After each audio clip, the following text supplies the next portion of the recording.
Traders, how are you? With Marcello, founder of the Day Trading Academy.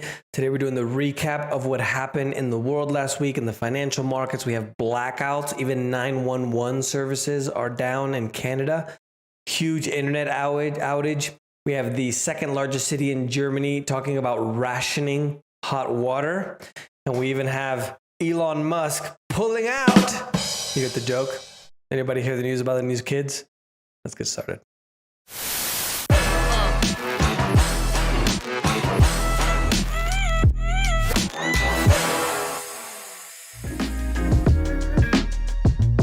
We have a situation where, due to the fears of the recession that are coming, and in addition to the central bank in the United States raising the interest rates, there is a huge demand for the dollar, and the dollar now is at a 20-year high.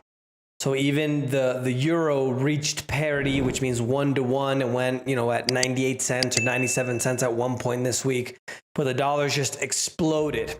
Now, that has an inverse relationship with a lot of things. For example, the majority of the world runs on dollars, right? Oil is priced in dollars.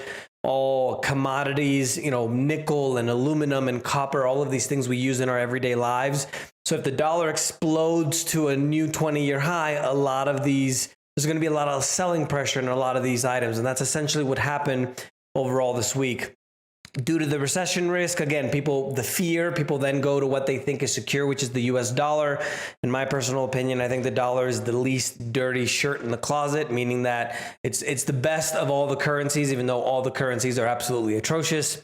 And people think it's a safe haven. So now the US, as I mentioned, is at a 20-year high. The euro reached parity. It's been bouncing around, but now it's at a 20-year low in Europe on Thursday. The Japanese yen is at its lowest level in 20 years as well. And even the British sterling, there was a lot of news this week about how it's going to go to parity as well, because the sterling, or the money from the UK, England, was always a lot stronger than the dollar. It's at its lowest level since March 2020, and there's a huge kind of worry that it's going to go to parity. You know how these news, it's just everything's a crisis, right? The ruble has slid 16% this week, also against the dollar. Elon Musk has officially pulled out on Twitter. If you guys didn't hear the other news as well, as he had a pair of kids with an executive during the time where he was with his girlfriend, the young lady Grimes, I forgot her name. And then he joked about it on Twitter, talking about how the drop in the population rate, people not having kids, basically, he's doing his best to help with that population crisis. 9 kids now, if I'm not mistaken. The memes on Instagram with Elon Musk were glorious. Other than that, Tesla went up 2.24%, another 2.27% in after-hours news. Twitter went down 6%. He's saying that he doesn't want to do the deal because they didn't abide by the terms, which I think he probably did this knowing this was going to happen, just to expose Twitter for what it is, which is basically just a huge spam house of robots and nonsense, right? Tesla also is no longer the largest electric vehicle maker in the world. It's been replaced by BYD, which is a company out of China, which is backed by Warren Buffett. The BYD company out of China sold more than 641,000 vehicles, while it's a 315% increase, while Tesla only delivered just a smidge above 564,000. So it's literally almost about 100,000 more vehicles, and that'll probably go up and down. Tesla had a lot of problems with the lockdowns in China, sales disruptions, et cetera, et cetera. European markets, mostly mixed. The Swiss market was the biggest winner there at 2.27%. Latin America was also mixed. The Merval went up by 17.54%. Other ones were, pretty normal. Africa and the Middle East, Egypt, the biggest loser at just over 5%. Those markets were mostly mixed. And then in the far, far east, we have mostly positive markets, even though we had a handful that were negative. Philippines taking the crown there at just above 3% positive. Not a ton of news in Bitcoin and crypto news this week, other than the fact that Bitcoin is up 12.85%, a touch over 19,000. It is still negative 53% from its high in 2022 and down 35% year over year. The crypto brokerage, I think I talked about it last week, Voyager went bankrupt. And if you guys remember, I did a video for you guys with a little bit of technical analysis just to kind of show you kind of how to view the markets and things like that. Give me 1 second. I'm going to activate the recorder here so you can see it. But essentially, we have a huge downturn in crypto, right? It's literally crypto winter. And if you guys are listening on the podcast, there's a pattern that has been happening repeatedly over and over again. So it doesn't matter if you look at a currency chart or a stock chart or a futures chart like oil or gold. Reading the chart is exactly the same. And you can see here, for those of you guys that are listening on the podcast, it's basically just a run up where there's a higher high and a higher low, and then there's a continuation to the downside. And you can see kind of the macro pattern, what happened in December 2021, a little bit of a bigger pattern here as well in early 2022. And if you see what's happening realistically now live, notice that I drew these arrows and we have that pattern kind of forming. It already made a higher high from the previous edge, which is where I have the line here, which is 21,600 or so. So it can go up as high, I would say, as 23,000 and change, right around here before it decides to go down again. After it goes down, that's when Bitcoin is going to decide whether to continue going up or if it's going to smash those support levels, which are at about 19,100 and then the low, which was 17,600. But I wanted to show you this because, it's not magic. You just have to develop the skill, being able to learn how to read the charts, right? Very similar, for example, to learning how to speak Spanish, right? Hablar bonito español. So it's just a skill. So I just wanted to give you an update on that as well. Commodities. A lot of the recession fears obviously are affecting a lot of the commodities, as I mentioned, with the dollar being so high. U.S. crude and international crude went down over 3% and over 4% respectively. Over 5 million barrels of oil from the strategic oil reserve were sold. And the beautiful corrupt government that we have right now sold 1 million barrels of oil to China. Now, they sold it to the firm that received a $1.7 billion investment from China, which is owned by Hunter Biden. Like they just throw it in our face. And I don't want to pick on just this administration because in my view, they're both corrupt. It's just one is driving the car slower off the cliff than the other. But I just found that to be when people are suffering right now, filling up their cars with 2-3 times the amount they filled up before, like you're going to sell it to China. Like you're not going to sell it to the gas stations in the US to help people. No. Let's fill our pockets first.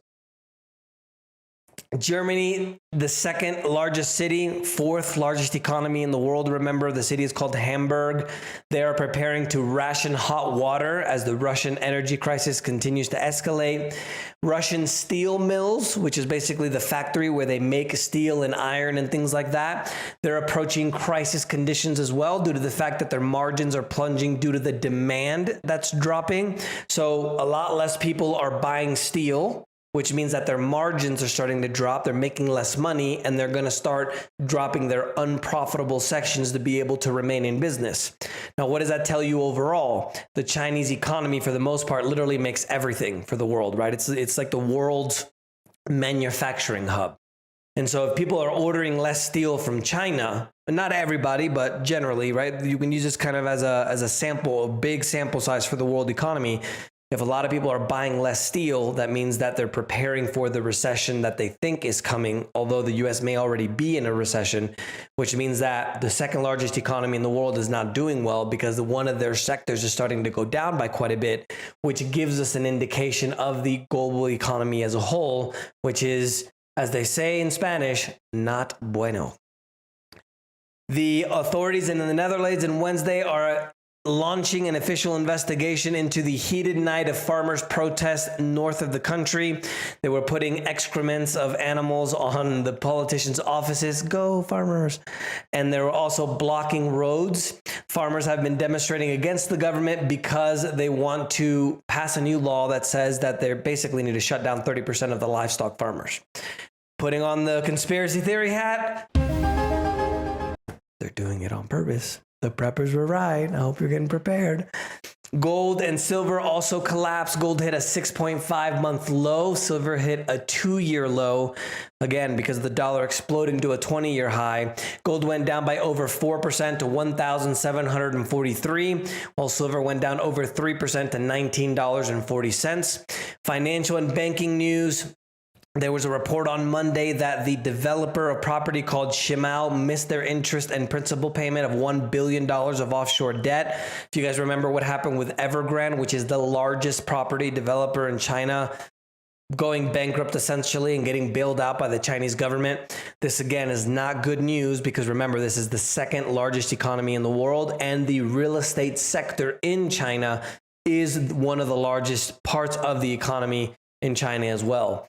They have $1.7 billion worth of bonds internationally and $1.4 billion worth of bonds locally inside of China. And this is big because let's say that this company just goes bankrupt and the international investors don't get their money back. Well, what happens, for example, when we have other situations like Russian debt that isn't able to be paid because of the sanctions by the West? In addition to the crisis that we have in Sri Lanka right now, there's a $250 billion debt bomb that's literally starting to brew because these countries are just going bankrupt. They're not making their payments on their debt, Russia and Sri Lanka. And Sri Lanka is going through a huge civil war now due to the fact that they literally went in and took over the presidential palace, and they were throwing a party in the pool in the presidential palace, and they were literally hunting rich people and just like stabbing them to death. It's horrible, and I hope we don't get to that point in the United States. But as I mentioned to you guys 2 years ago during the pandemic, I think the next 10 years we're going to have a lot of economic problems, a lot of environmental problems, in addition to a lot of social problems. Now, I know it's a lot of negative news, right? But remember that in these times of crisis, it's one of the best times to invest and make money. During the Great Depression in I got a lot of flack in the comments last week. The Great Depression that started in 1929 and went through the 30s was one of the best times to get rich. There was never another time in history where more millionaires were created than during the Great Depression. So remember that. So even though it's a lot of negative stuff, remember the opportunity is out there. Just have to go look for it. Reserve Bank of Australia raised their interest rates by 50 basis points to 1.35%. Malaysia went up as well, 25 basis points to 2.25%.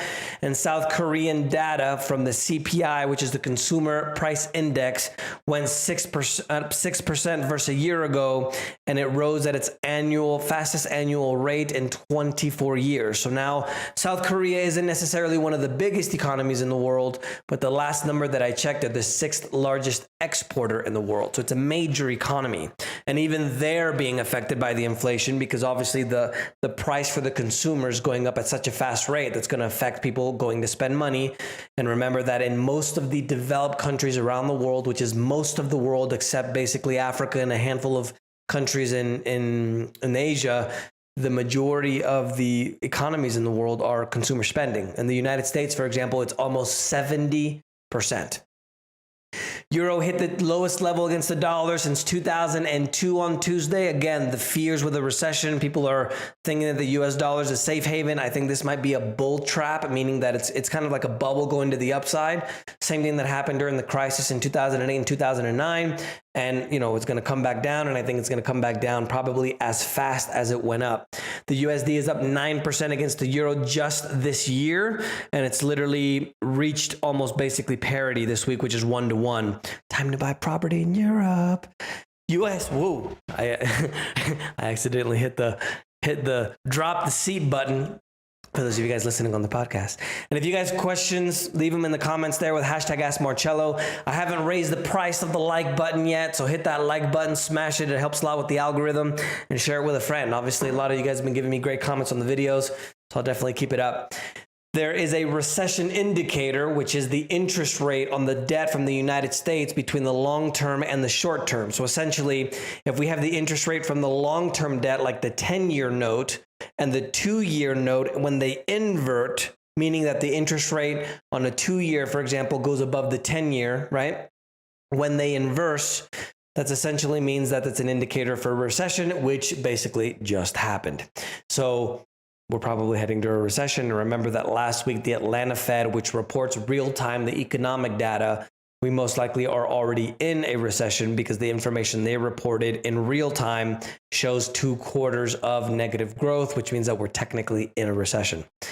I mentioned the debt bomb already. Political news, British sterling hit a day's high on Thursday after the Prime Minister Boris Johnson decided to step down.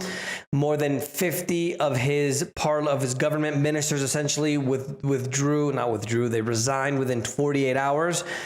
So he basically decided to resign. So now there's another crisis in one of the largest economies in the world.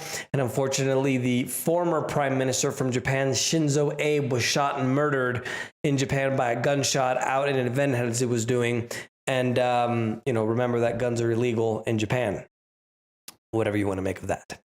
Economic news, the July Centix Economic Index on Monday indicated that the investor morale across the Eurozone, which includes 19 countries, is at its lowest level since May of 2020.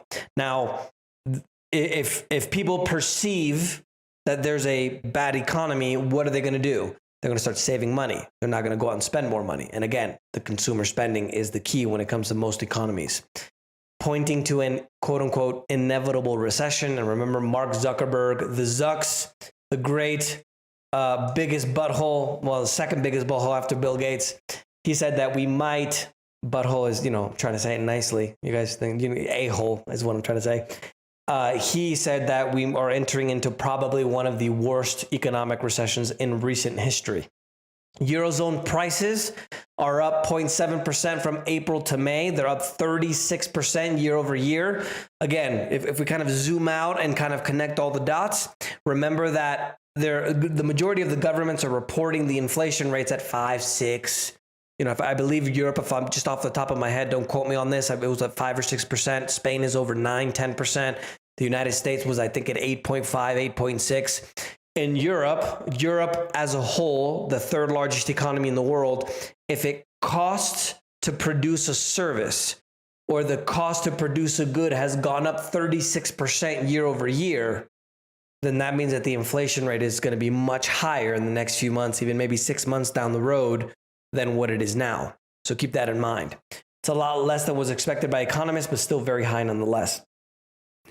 There was a report on Friday that the U.S. economy added 372,000 jobs as the unemployment rate held at 3.6%. But the participation rate in the labor force, meaning the percent of people that are actually working compared to the population, went down. So the unemployment rate is low, but less people are working. So that's not a good thing. We still have a historical amount of job openings in the United States. And even though the government likes to tout these wonderful numbers, like the lowest unemployment rate, blah, blah, blah, in however many decades, more people should be entering the workforce, right? And so what's happening is the U.S. state, the government is creating people that are just getting used to relying on them, right? Because they just don't want to work with the stimmy checks and everything else. And then we're going to have a situation where people just don't want to work anymore. And then it's going to be even harder to find people to work, which means that the economy is going to suffer long-term, which is essentially what's happened to Spain over the last few decades. Corporate news, Samsung shares went up 3.19% midweek after they released their earnings guidance for quarter 2 in 2022. Their operating profit likely rose to $10.8 billion, which is up over 12% from last year. Generac Holdings. Generac is a company that makes backup generators in the United States. And now that everybody's finally on board with Conspiracy Marcello, buying their backup generators, they've had an 11.3% increase in growth. Their revenue got up to $1.26 billion, which is 37% higher than a year ago. And even Amazon now is starting to feel the effects of the recessions. They're canceling or delaying the plans at least 16 of their warehouses this year. So even if one of the biggest companies in the world is starting to axe their expansions, we kind of know where we're heading, right?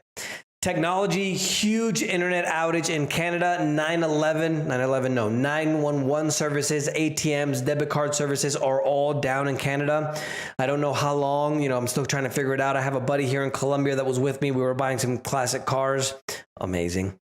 he was trying to get into his bank and he couldn't, and his friends, in Canada couldn't even, get into their ATMs or anything. I thought that was really weird. Investment news, the UK housing prices have rose by the most since 2004 in the 12 months leading to June, which they went up by 13%. Better off households defied that broader cost of living squeeze. Inflation is a silent killer. It's literally a silent tax that affects the most vulnerable the most, because people that are, middle income, lower middle, and even, in poverty, if the prices of everything go up, they couldn't even afford to buy food in the first place. And this is why inflation is horrible for everybody, right? And one of the things that's really interesting that you guys should know is the central bank that we have in the United States is the third central bank that we've had. We've had two that failed. This is the third one. And between those central banks, we had what's called the gold standard, where we didn't have these people in suits going and manipulating things to create bubbles and crashes. It just simply went by the gold extraction rate, which is about 3% or so a year. Why is it that we always think that we have to control everything, right? In international events, all 30 NATO member countries approved the accession protocols for Finland and Sweden to join NATO. Remember that Putin said he was fine with it, but if they do put any military infrastructure in, that he would respond in kind. China's capital city government, Beijing, said that the pandemic thing that goes in your arm, so we won't get censored, is now going to be required for entering sports centers, entertainment venues, and public spaces. God bless places like Florida, where we don't have any of that restrictions, absolutely nothing. No more people didn't die in Florida either, which is, knock on the wood. I hope most people are doing well after the pandemic. Unfortunately, people are sticking it out there. And in the G20 meeting, which is the 20 largest economies in the world, foreign ministers called for the end of the war and grain blockade in Ukraine. They were talking a lot of smack about Russia. The Russian minister basically walked out and they didn't come out with an agreement. So we're going to continue more of the same. I don't report a lot of the war because it's just more of the same, right? It's horrible news and it's affecting us all, and hopefully it'll get better soon. And unusual facts this week, according to numbers compiled by UNESCO, which is another bureaucratic arm of the UN, over 150 cultural sites in the Ukraine have been partially or totally destroyed as a result of Russia's attack on Ukraine. 152 cultural sites, 70 religious buildings, historical buildings, all kind of things. Hopefully they'll be able to recover a lot of that. There's a story about a church that was bombed during the war in Germany, and they spent $1 billion. This is 50 years ago. Imagine what $1 billion is worth today. They spent $1 billion redoing, bringing the church back to life. That's the news for this week, guys. Let me know if you guys have any questions. Don't forget to smash the like button. I haven't raised the price yet. It's going to stay low for now. Help that algorithm out. If you have any questions, leave them with the hashtag AskMarcello in the comments. Hope you're preparing yourself for the goodness that's coming. See you next week.